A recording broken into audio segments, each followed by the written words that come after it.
तदालय कृष्णाय कृष्ण भक्ताय तद्भक्ताय नमो नमः।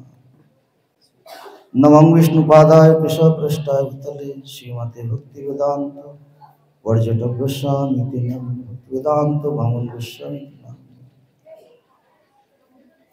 वंशाकल्पतरुभ्यश्च कृपा सिन्धुभ्यैव च पतितानां पावनेभ्यो वैष्णवेभ्यो नमो नमः। हरे कृष्ण कृष्ण कृष्ण हरे हरे हरे राम राम राम।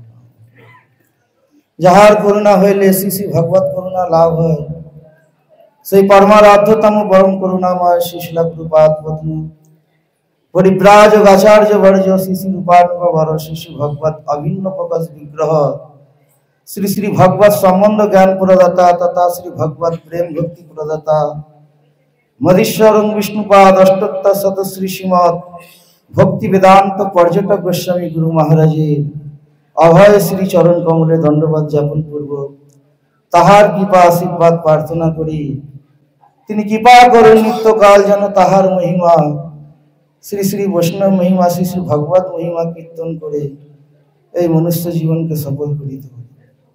তৎপশ্চাৎ শ্রী শ্রী গৌরী বেদান্ত সমিতির প্রাক্তন আচার্য নিত্যলীলা বিষ্ণুপাদ শ্রীমৎ ভক্তি বেদান্ত বামন গোস্বামী মহারাজ শ্রী চরণ দণ্ডবাদ যেমন তাহার কৃপা প্রার্থনা করি শ্রী শ্রী গৌরী বেদান্ত সমিতির প্রতিষ্ঠাতা নিয়ামক জগৎগুরু নিত্যলীলা বিষ্ণুপাদ শ্রীমৎ ভক্তি প্রজ্ঞান কেশব ঠাকুরের শ্রী চরণ কমলে দণ্ডবাদ যেমন তাহার কৃপা প্রার্থনা করি।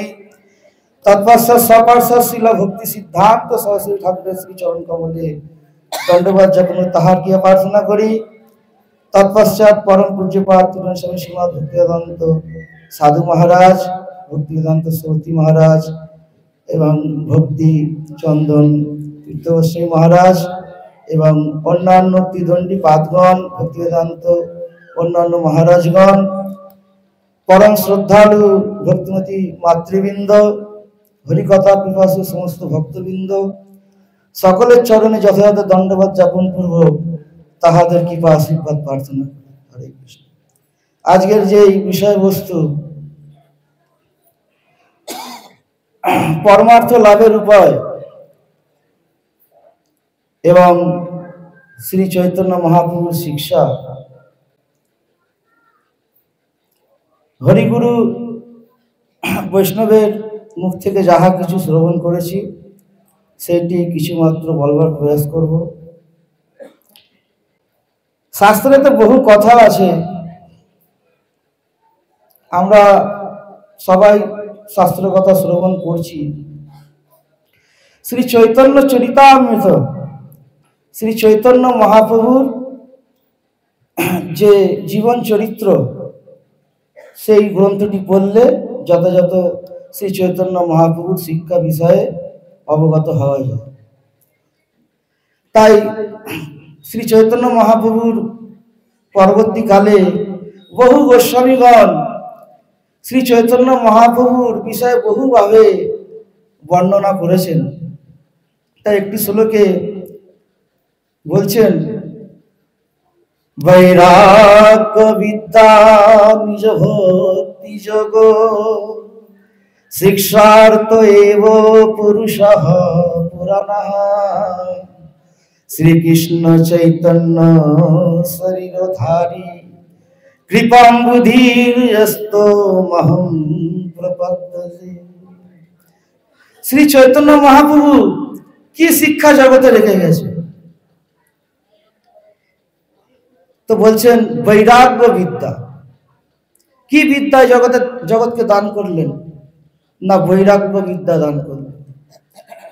কি প্রকার সেই বৈরাগ্য? মানব জীবন যদি বৈরাগ্যহীন হয় তাহলে সেই মানব জীবনটি পশুর সদৃশ্য। মানব জীবনে যদি বৈরাগ্য যদি না থাকে সেই জীবনটা বলা হয়েছে পশুদের মতো।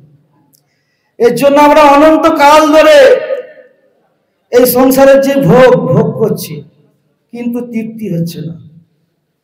যদি বৈরাগ্য আমাদের অবলম্বন না করতে পারি তাহলে আমাদের জীবনটি পশুদের মতো। তাই মহাপ্রভু সেই বৈরাগ্যর সেই পরাকাষ্ঠা তিনি আচরণ করে দেখালেন জগৎকে। তিনি কিভাবে বৈরাগ্য করতেন। শীতের সময় একটি মাত্র তিনি বস্ত্র ধারণ করেছিলেন এবং নিচে কিছু পাতেন না, তিনি মেঝেতে শুতেন শীতের সময়। নারী মুখ দর্শন করেননি।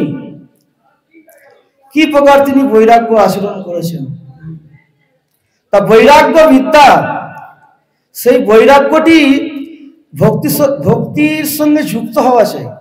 শুধু বৈরাগ্যর দ্বারা ভগবান প্রসন্ন হন না, যদি সেই ভক্তিটা বৈরাগ্যের সাথে যুক্ত না হয়, বৈরাগ্যটি ভক্তির সাথে যুক্ত না হয়। এই জন্য বললেন বৈরাগ্য বিদ্যা নিজ ভক্তি যোগ, ভক্তি যোগ করতে হবে, বৈরাগ্য শুধু পালন করলে হবে না। এই জন্য বৈরাগ্য শাস্ত্রেতে দেখা যায়, বহু প্রকারের বৈরাগ্যের কথা দেখা যায়। মর্কট বৈরাগ্য, ফল্গু বৈরাগ্য, শ্মশান বৈরাগ্য। এই বৈরাগ্য আমরা যদি আচরণ করি তাহলে আমাদের ভগবত প্রাপ্তি হবে না। মহাপ্রভু যেই বৈরাগ্য দেখিয়েছে, তিনি বৈরাগ্য করতেন এবং তার সাথে ভগবান শ্রীকৃষ্ণের আরাধনাও করে তিনি দেখিয়েছেন। মর্কট বৈরাগ্য, বাঁদরের বৈরাগ্য, ধ্যান লাগিয়ে তিনি বসে রয়েছেন, বাঁদর একনিষ্ঠভাবে বসে রয়েছেন। আপনি ভাবছেন তিনি ধ্যান করছে, যখনই তার কাছে গেলেন আপনার হাতে যা ছিল নিয়ে চলে গেল। এই হচ্ছে মর্কট বৈরাগ্য। সেই বৈরাগ্যটা আমাদের মধ্যে আছে। শ্মশান বৈরাগ্য, আমরা যখন শ্মশানেতে যাই সেখানে আমাদের একটি বৈরাগ্যের উৎপন্ন হয়। শ্মশানে গেলেই না, আমাদেরও একদিন এই শ্মশানেতে আসতে হবে, এই চিতায় শুতে হবে, সবাইকে একদিন না একদিন এই শ্মশানেতে আসতে হবে। আর শ্মশান থেকে যখন ঘরে ফিরি ওই বৈরাগ্যটা থাকে না, চলে যায়। এটা হচ্ছে শ্মশান বৈরাগ্য। আর ফল্গু বৈরাগ্য, মাটির নিচে দিয়ে নদী বয়ে যাচ্ছে, যেই নদী, সেই নদীটার নাম হচ্ছে ফল্গু নদী। তো আমাদের যে বিষয় বাসনা দিন রাত হৃদয়ের মধ্যে দৌড়াচ্ছে, কিন্তু ওপর থেকে আমরা সাধুর রূপ ধারণ করে রয়েছি। এগুলো সব, এই সব বৈরাগ্যের দ্বারা ভগবত প্রাপ্তি হবে না। তা বৈরাগ্যটা কি প্রকার হওয়া চাই না, ভক্তি যোগের সাথে যুক্ত হওয়া চাই। শিক্ষার্থ এবং পুরুষ পুরাণাহা, সেই পুরাণ পুরুষ ভগবান শ্রীকৃষ্ণ শ্রী চৈতন্য মহাপ্রভু রূপে জগতে প্রকট হয়ে আমাদের এই বৈরাগ্য শিক্ষা দিলেন। নিজ ভক্তি যোগ শিক্ষার্থ এবং পুরুষ পুরাণাহা, শ্রীকৃষ্ণ চৈতন্য শরীরধারী কৃপাম্বুধিরস্ত মহম প্রপদ্যতে, তিনি কি প্রকার কৃপা করলেন, এর কৃপার কখনো তুলনা হয় না। তাই রঘুনাথ দাস গোস্বামী চরিত্র তো আমরা দেখি, মহাপ্রভুর কাছে তিনি দুইবার গেছিলেন, মহাপ্রভু তাকে বাড়ি পাঠিয়ে দিলেন। কেন না, তোমার বৈরাগ্যটা এখনো পাকাপুক্ত হয়নি।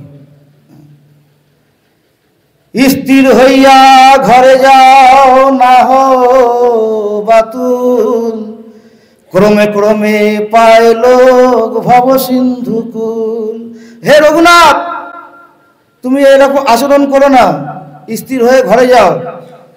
হ্যাঁ, আর ক্রমে ক্রমে পায় লোক ভব সিন্ধুকুল, তুমি একবারে যে ভগবানকে পেতে চাইছো পেতে পারবে না। ক্রমে ক্রমে, ক্রম তোমাকে একটা পথ, ক্রম তোমাকে